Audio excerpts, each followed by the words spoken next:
నమస్కారం, జీవనరేఖ కార్యక్రమానికి స్వాగతం. ఇటీవల మహిళల్లో ఎక్కువగా ఇబ్బంది పడుతున్న సమస్య సంతానలేమి. ఇది ఒక పెద్ద సమస్యలా కనబడుతున్నా అందరికీ ఒకే కారణం ఉండకపోవచ్చు.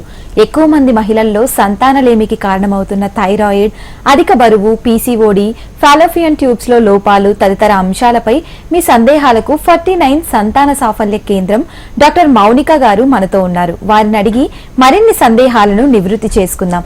అలాగే మీ సందేహాలను స్క్రీన్ పై స్క్రోల్ అవుతున్న నెంబర్స్ కి కాల్ చేసి నివృత్తి చేసుకోవచ్చు. నమస్తే డాక్టర్. హలో అండి. హలో. సో డాక్టర్, మెయిన్ గా ఈ మధ్య కాలంలో ఎక్కువగా మహిళలు ఫేస్ చేస్తున్న ఇష్యూ ఈ సంతానలేమి.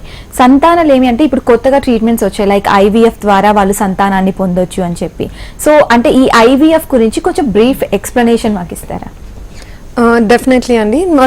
మనకు ఇన్ఫర్టిలిటీ ట్రీట్మెంట్స్ అన్నాక 3 టైప్స్ ఉంటాయి. ఫస్ట్ వచ్చేసి ఓవ్యులేషన్ ఇండక్షన్ అంటారు, సెకండ్ ఐయుఐ, థర్డ్ ఐవీఎఫ్. ఈ ఓవ్యులేషన్ ఇండక్షన్, ఐయుఐ ట్రీట్మెంట్స్ చిన్న లెవెల్ ట్రీట్మెంట్స్ అండి. బట్ మా దగ్గర ఉన్న ట్రీట్మెంట్స్లో ఇప్పుడు ప్రెజెంట్లీ ఇండియాలోనే కాదు అబ్రాడ్లో కూడా ఉన్న ఇన్ఫర్టిలిటీకి ఉన్న ట్రీట్మెంట్స్లో హైయెస్ట్ సక్సెస్ రేట్ ఆఫర్ చేసేదే ఐవీఎఫ్. ఐవీఎఫ్ని కామన్ లాంగ్వేజ్లో మనం టెస్ట్ ట్యూబ్ బేబీ అని కూడా పిలుస్తాం దాన్నే. సో ఈ టెస్ట్ ట్యూబ్ బేబీలో ఏం జరుగుతుంది దాని గురించి నేను బ్రీఫ్గా ఈరోజు మీకు ఎక్స్ప్లెయిన్ చేస్తాను. ఐవీఎఫ్ ట్రీట్మెంట్లో ఏమవుతుందంటే ప్రతి నెల లేడీకి పీరియడ్ సెకండ్ ఆర్ థర్డ్ డేలో స్కాన్ చేసుకున్నప్పుడు కుడివైపు ఎడంవైపు అండాశయాల్లో తనకు ఫాలికల్స్ అనేవి కనపడతాయి. వీటిని గుడ్లు అని మనం అంటామే తప్ప గుడ్లు చాలా చిన్నగా ఉంటుందండి, మన కళ్ళకి లేదా స్కాన్లో కనపడదు. అది మైక్రోస్కోప్లో మాత్రమే తెలుస్తుంది. సో మనం స్కాన్లో చూసేది ప్రతిదీ కూడా ఎగ్గు కూర్చొని ఉన్న బయట సంచి, బ్యాగ్స్. సో వాటిని మేము ఫాలికల్స్ అని అంటాం. ఈ ఫాలికల్స్ అన్ని పీరియడ్ టైంలో ఉన్నప్పుడు చిన్నగా ఉంటాయి, 10 మిల్లీమీటర్స్ కంటే చిన్న సైజులో ఉంటాయి. ఆ టైం నుంచి లేడీకి పొట్టకి ఇన్సులిన్ లాంటి చిన్న సూది ఇంజెక్షన్స్ పొట్టకి డైలీ బేసిస్ మీద 10 to 12 డేస్ యావరేజ్గా ఇస్తాం. ఇచ్చినప్పుడు ఏం జరుగుతుందంటే నార్మల్ ఫెనామినన్, నార్మల్ సైకిల్లో లేడీకి మంత్కి 1 లేదా మాక్సిమం 2 ఎగ్స్ అన్నవి పెరిగి విడుదల అవుతూ ఉంటాయి. ఐవీఎఫ్లో దానికి భిన్నంగా మేము ఇంజెక్షన్స్ హై డోసెస్లో డైలీ బేసిస్ ఇవ్వడం వలన మోర్ దెన్ 2 ఎగ్స్ అంటే ఎక్కువ, నియర్లీ 80-90% ఆఫ్ ద ఫాలికల్స్ ఏవైతే ఉన్నాయో అవి పెరిగేలా చేస్తాం. అన్నీ కూడా follicles 17 to 18 mm size reach అయినప్పుడు వాళ్ళని పికప్కి తీసుకెళ్తాం. ఈ పికప్లో ఏం చేస్తామంటే లేడీకి మత్తు ఇచ్చి కింద రూట్, వెజైనా రూట్ ద్వారా నీడిల్ ఇంట్రడ్యూస్ చేసి ప్రతి కనపడుతున్న బ్యాగ్లో ఉన్న నీరుని బయటికి ఆస్పిరేట్ చేసి ఆ నీరులో వెతుకుతాం ఎగ్ కోసం. సో ఎన్ని ఎగ్స్ అయితే తనకు రిట్రీవ్ అవుతాయో, ఫర్ ఎగ్జాంపుల్ ఒక 10 ఎగ్స్ వచ్చాయి అనుకుందాం. సో ఆ 10 ఎగ్స్లో ఎన్ని మెచ్యూర్గా ఉన్నాయి. సో మెచ్యూర్గా ఉన్న ఎగ్స్లో మాత్రమే స్పర్మ్స్ వేస్తే ఎంబ్రియో అయ్యడానికి అవకాశం ఉంటుంది. సో ఎన్ని మెచ్యూర్ ఉన్నాయో చూసుకొని ఆ రోజు భర్త కణాల శాంపిల్ ప్రొవైడ్ చేసినప్పుడు ఆ శాంపిల్లో బెస్ట్ మూవింగ్ స్పర్మ్స్ ఏవైతే ఉన్నాయో అవి మేము సెలెక్ట్ చేసుకొని ఒక్కొక్క ఎగ్లో మేము స్పర్మ్ని ఇంజెక్ట్ చేసి ఎంబ్రియోని తయారు చేస్తాం. బేసిక్గా నార్మల్ సైకిల్లో లేడీ ట్యూబ్లో జరగాల్సిన అన్ని సిచ్యువేషన్స్, అన్ని కూడా స్టెప్స్ మేము బయట ల్యాబ్లో క్యారీ అవుట్ చేస్తున్నాం. అందుకే దాన్ని ఇన్ విట్రో ఫర్టిలైజేషన్ అంటారు. ఫర్టిలైజేషన్ అంటే ఎగ్ కణం కలయిక, ఇన్ విట్రో అంటే అవుట్ సైడ్ ద బాడీ, అంటే బాడీ బయట జరుగుతుంది కాబట్టి దాన్ని ఐవీఎఫ్ అంటాం. ఇలా తయారైన ఎంబ్రియోని నెక్స్ట్ సైకిల్లో, or it can be in the same cycle when her lining is good, గర్భసంచి పొర అన్ని విధాలుగా క్రైటీరియా సాటిస్ఫైయింగ్ ఉంది, ప్యాటర్న్ బాగుంది, థిక్నెస్ బాగుంది, బ్లడ్ ఫ్లో బాగుంది, అన్ని బాగుంది అన్నప్పుడు మేము ఆ ఎంబ్రియోస్ని తన యూట్రస్లో ట్రాన్స్ఫర్ చేస్తాం. పెట్టాక ఒక 15 డేస్ తర్వాత లేడీకి బ్లడ్ టెస్ట్కి డేట్ ఇవ్వడం జరుగుతుంది. ఆ డేట్కి సెంటర్కి వచ్చి బ్లడ్ టెస్ట్ ప్రొవైడ్ చేస్తే ఆ బ్లడ్ టెస్ట్లో మనకు పెట్టిన ఎంబ్రియో అతుక్కుందా లేదా అనేది మనకు బయటపడుతుంది. ఇది ఐవీఎఫ్ సైకిల్.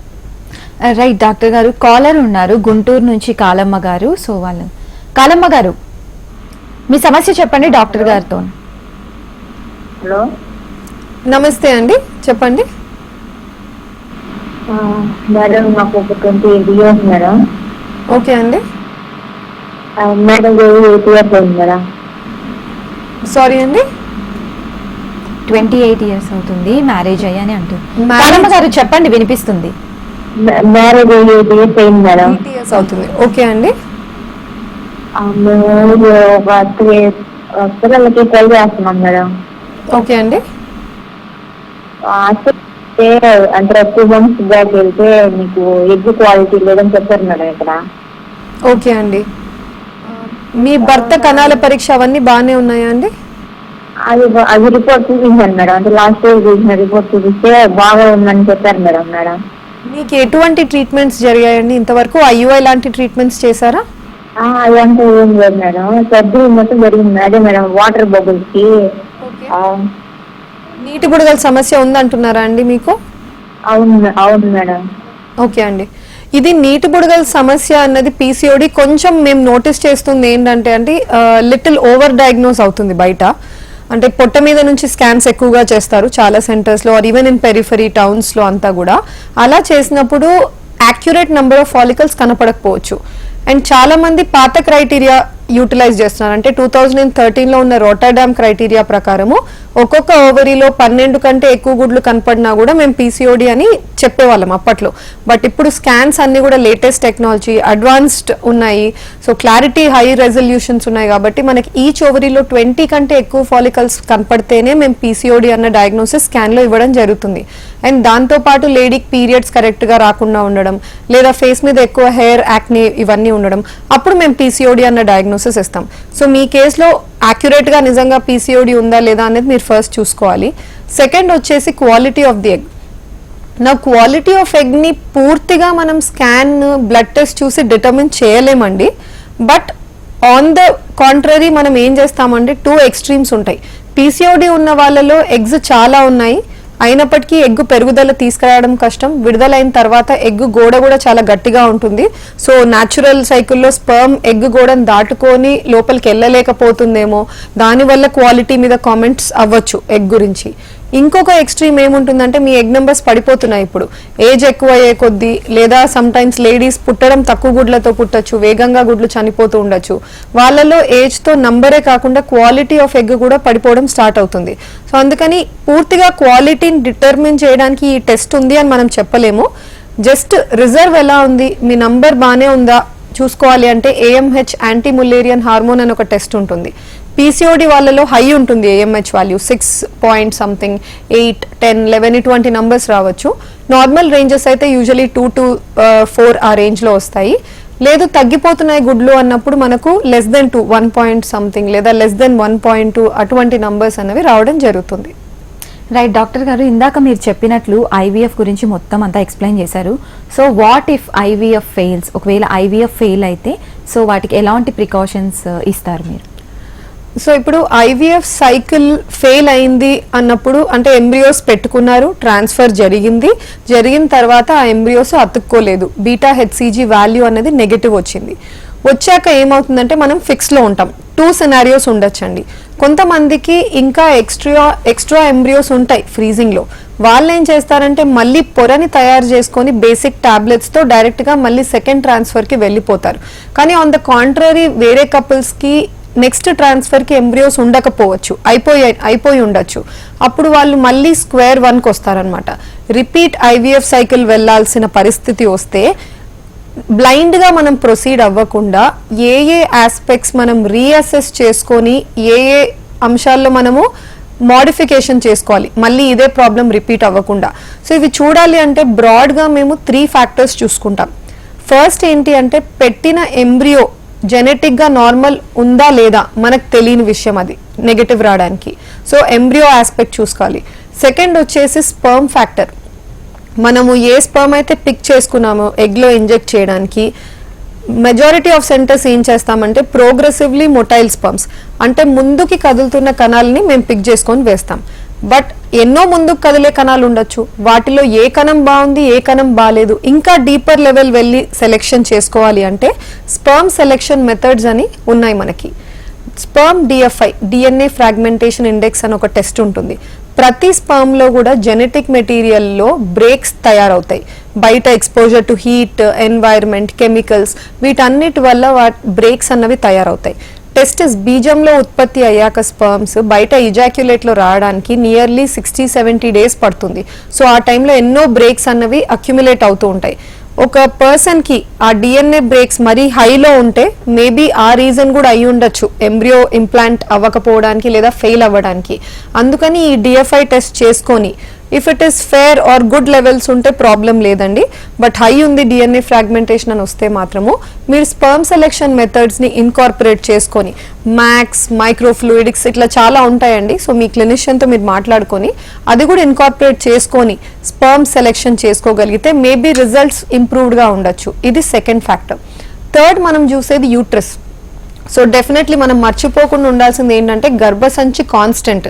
మీరు ఇంకొక IVF సైకిల్ వెళ్ళినా అక్కడ వేరే ఎంబ్రియోస్ తయారైనప్పటికీ అల్టిమేట్గా రిసీవ్ చేసుకునేది ఆ యూట్రసే. కాబట్టి ఆ కాన్స్టెంట్ ఫ్యాక్టర్ అయిన యూట్రస్ కరెక్ట్గా ఉందా లేదా, యూట్రస్ లోపల ఏమన్నా చిన్న చిన్న పాలిప్స్ ఉన్నాయా, ఇన్ఫెక్షన్ ఏమన్నా ఉందా, ఇవన్నీ చూసుకోవాలంటే స్కాన్లో 100% పిక్చర్ కనిపించదు. కాబట్టి మేము హిస్ట్రోస్కోపీ లాంటి ప్రొసీజర్స్కి వెళ్తాం.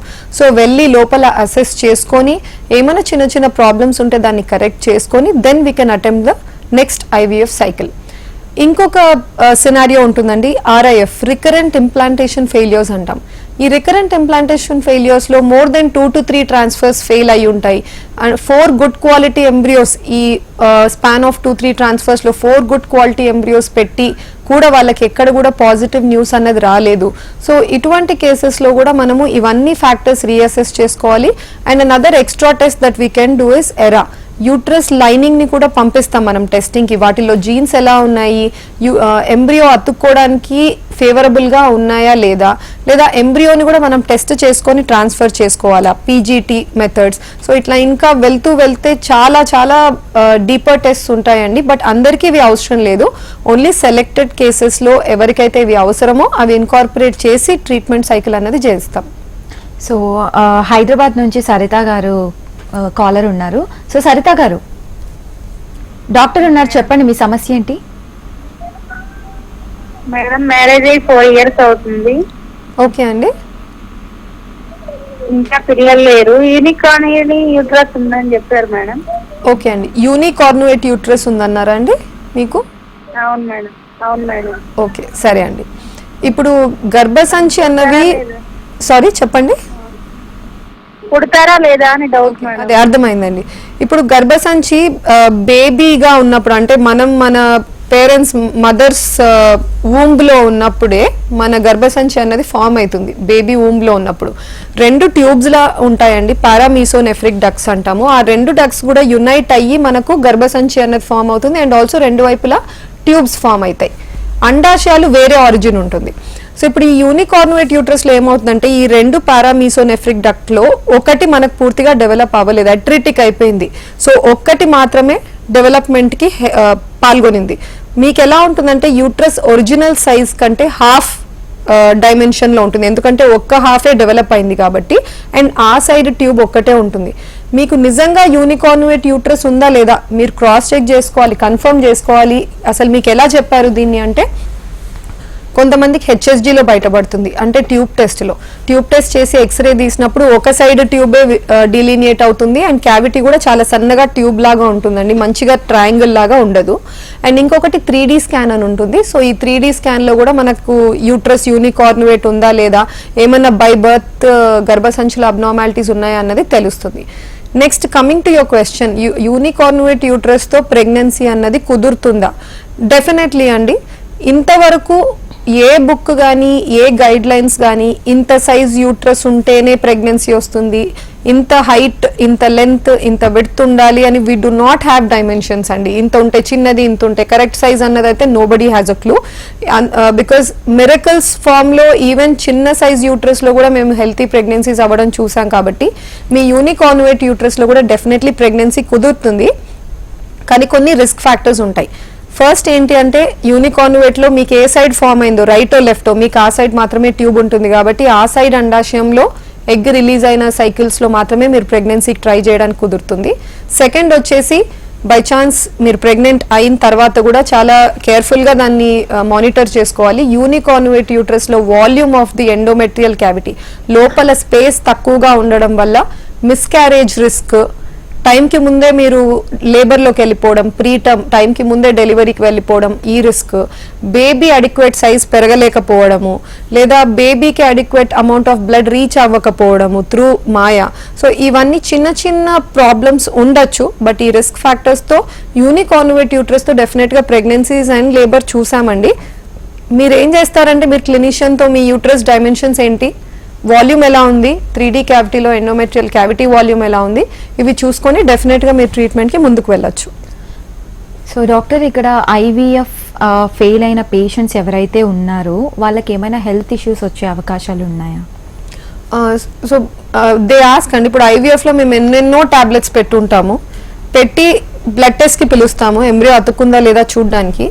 ఆ రోజు నెగిటివ్ వచ్చిన వెంటనే మేము ఏం చెప్తామంటే ఫస్ట్ థింగ్ ఇస్ మెడికేషన్ అన్ని స్టాప్ చేసేయండి, పీరియడ్ కోసం వెయిట్ చేయాలి, వెయిట్ చేసి మనం ట్రీట్మెంట్ని రీస్టార్ట్ చేసుకోవాలి అనేది అడ్వైజ్ ఇవ్వడం జరుగుతుంది.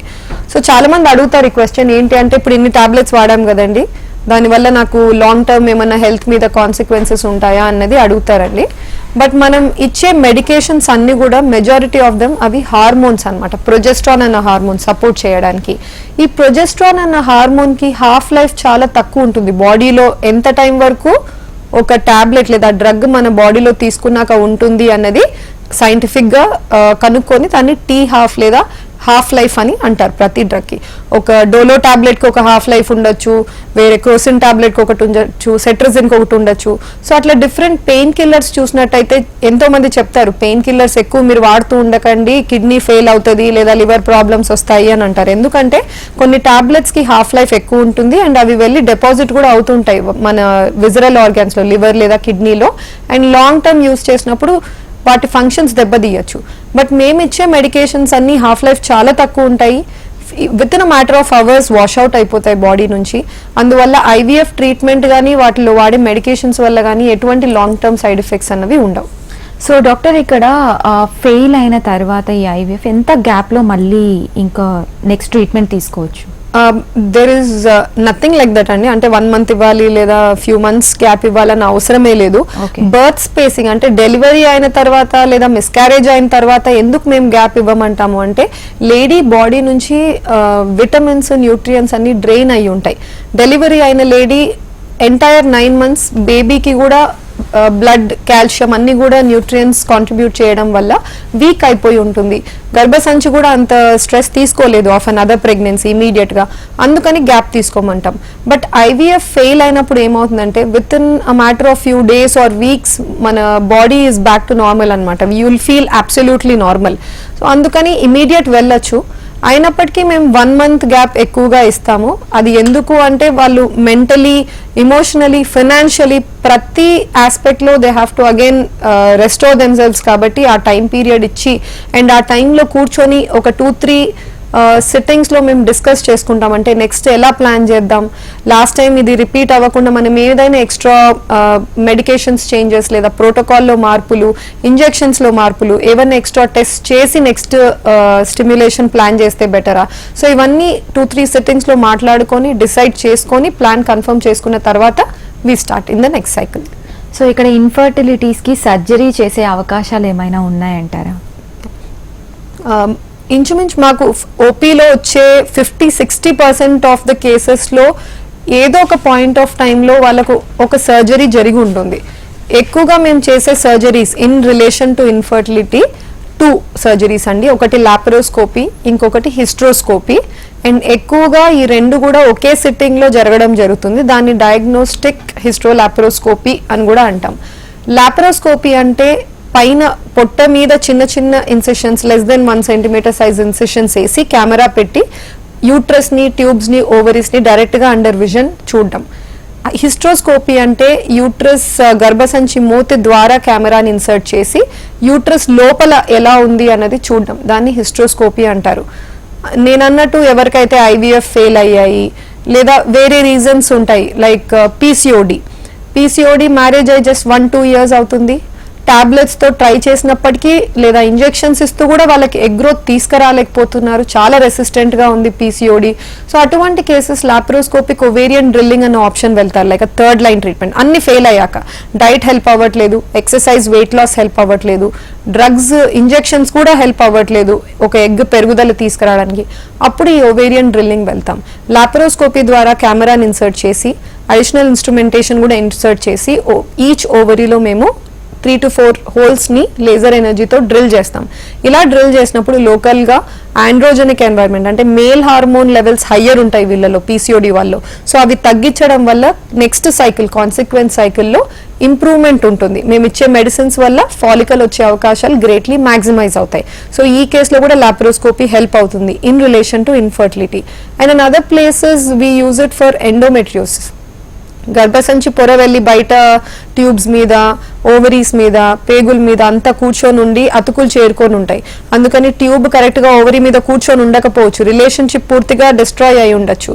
ఈ అతుకులు అన్నీ కూడా రిలీవ్ చేసి ట్యూబో ఓవేరియన్ అనాటమీని రెస్టోర్ చేయడానికి కూడా లాప్రోస్కోపీ లాంటి సర్జరీస్ మనం ట్రై చేయొచ్చు. సో డాక్టర్ గారు, IVF లో పిల్లలు నార్మల్ గానే పుడతారా లేక ఏమైనా అబ్నార్మాలిటీస్ వచ్చే అవకాశాలు ఏమైనా ఉన్నాయంటారా? ఇప్పుడు జెనెటిక్ గా ప్రాబ్లమ్స్ లేదా ప్రాబ్లమ్స్ తో పిల్లలు పుట్టే అవకాశాలు ఏ కపుల్లో అయినా ఏ ఏజ్ గ్రూప్ లో అయినా ఉంటాయి. And even younger age group వాళ్ళలో కూడా మనం చూస్తూ ఉంటాము. But risk factor only around 3%, less than that ఉంటుందండి. ఏజ్ ఎక్కువ అయ్యే కొద్ది లేడీస్లో ఏమవుతుందంటే మగవాళ్ళల్లో ప్రతి 70 odd డేస్కి కొత్త బ్యాచ్ ఆఫ్ కణాలు ఉత్పత్తి అవుతూ ఉంటాయి. బట్ లేడీస్లో అలా కాదు. మనం పుట్టినప్పుడు ఏ ఎగ్స్ అయితే ఉన్నాయో లైఫ్ లాంగ్ అవే వాడుతూ ఉంటాం.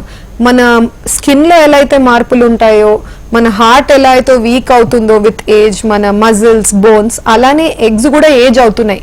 అందుకని ఒక 30-year-old లేడీలో వచ్చే ఎగ్కి 40-year-old లేడీలో విడుదలయ్యే ఎగ్కి చాలా డిఫరెన్స్ ఉంటుంది ఇన్ క్వాలిటీ. సో ఓల్డర్ ఎగ్స్లో ఏమవుతుందంటే స్టిక్కీ జెనెటిక్ మెటీరియల్ ఉండడం వల్ల ఆ ఎగ్ కణం కలిసిన తర్వాత తయారైన ఎంబ్రియోలో అబ్నార్మాలిటీస్ లేదా జెనెటిక్గా ఏదైనా క్రోమోజోమల్ అబరేషన్స్ ఉండే ఛాన్సెస్ హయ్యర్ ఉంటాయి. ఇప్పుడు న్యాచురల్గా ప్రెగ్నెన్సీకి వెళ్ళినా, ఐవీఎఫ్లో ప్రెగ్నెన్సీ వెళ్ళినా, ఐవీఎఫ్ వల్ల పర్టిక్యులర్గా మనకేం ఇంక్రీజ్డ్ రిస్క్ ఉండకపోవచ్చు.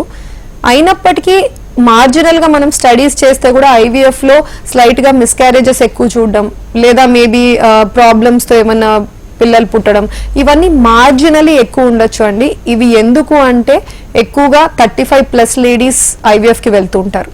వాళ్ళ ఎగ్స్ ఆల్రెడీ ఓల్డర్ ఎగ్స్ వస్తున్నాయి. అందుకని అటువంటి లేడీస్ న్యాచురల్గా ప్రెగ్నెన్సీ తెచ్చుకొని ఉన్నా కూడా సేమ్ రిస్క్ ఉండేది. బట్ ఇక్కడ ఐవీఎఫ్లో ప్రెగ్నెన్సీ తెచ్చుకున్నప్పుడు ఫాల్స్గా ఇంప్రెషన్ పడుతుంది. బట్ అదర్వైజ్ ఐవీఎఫ్ వల్ల మనకేమి ఎటువంటి ప్రాబ్లం ఉండదు. ఇది కూడా ఇంకా కూడా మనం తగ్గించాలన్న ఉద్దేశంతో ఏజ్ ఎక్కువ ఉన్న లేడీస్ ఎవరైతే ఐవీఎఫ్కి వెళ్తున్నారో వాళ్ళని డైరెక్ట్గా ఎంబ్రియోస్ని ట్రాన్స్ఫర్ చేసుకోకుండా తయారైన ఎంబ్రియోస్ని టెస్ట్ చేసుకొని పీజీటీ ఫర్ ఎన్యూప్లాయిడీ అంటాం.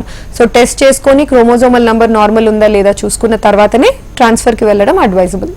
సో డాక్టర్ గారు, ఐవీఎఫ్కి మొత్తం ఎంత ఖర్చు అవుతుందండి? ఐవీఎఫ్లో ఏమవుతుందంటే అండి ఖర్చులు దే ఆర్ డివైడెడ్.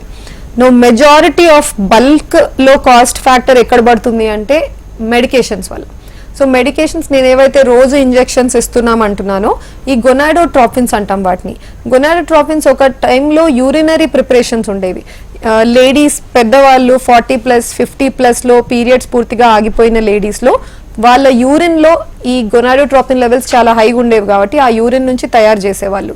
అటువంటి మెడికేషన్ ఇప్పుడు కూడా it is available in some places, కానీ దానివల్ల చాలా poor success rates, allergic reactions, complications ఎక్కువగా ఉంటాయి. మనం ఏం చేస్తున్నామంటే రికాంబినెంట్ ఇంజెక్షన్స్ వాడుతున్నాం ఇప్పుడు, హైలీ ప్యూరిఫైడ్. ఇవన్నీ కాకుండా we're directly preparing them. So ఇటువంటి రికాంబినెంట్ ఇంజెక్షన్స్లో మీకు సక్సెస్ రేట్ హై ఉంటుంది, complications, all this extra allergic reactions almost nil ఉంటాయి. సో దానివల్ల మీకు cost of the cycle majority దీంట్లో పోతుంది. నౌ ఆఫ్టర్ దిస్ ఏమవుతుందంటే మనం ఎగ్స్ తీసాక స్పర్మ్స్ వేయడానికి ఆ ఎగ్స్ ఏ డిష్లో అయితే మనం పెడుతున్నామో, ఏ డిష్లో అయితే ఎగ్ కణం మనం కలుపుతున్నామో అవన్నీ కూడా డిస్పోజబుల్స్ ఉంటాయి. They are not reusable again. So అవన్నీ డిస్కార్డ్ చేస్తాం. సో ల్యాబ్లో కన్జ్యూమబుల్స్కి కూడా so all this and the injections bulk form చేస్తాయి. So thank you so much doctor గారు for giving us a valuable information. Thank you so much. So ఇది ఇవాల్టి జీవన రేఖ. చూస్తూనే ఉండండి HM TV.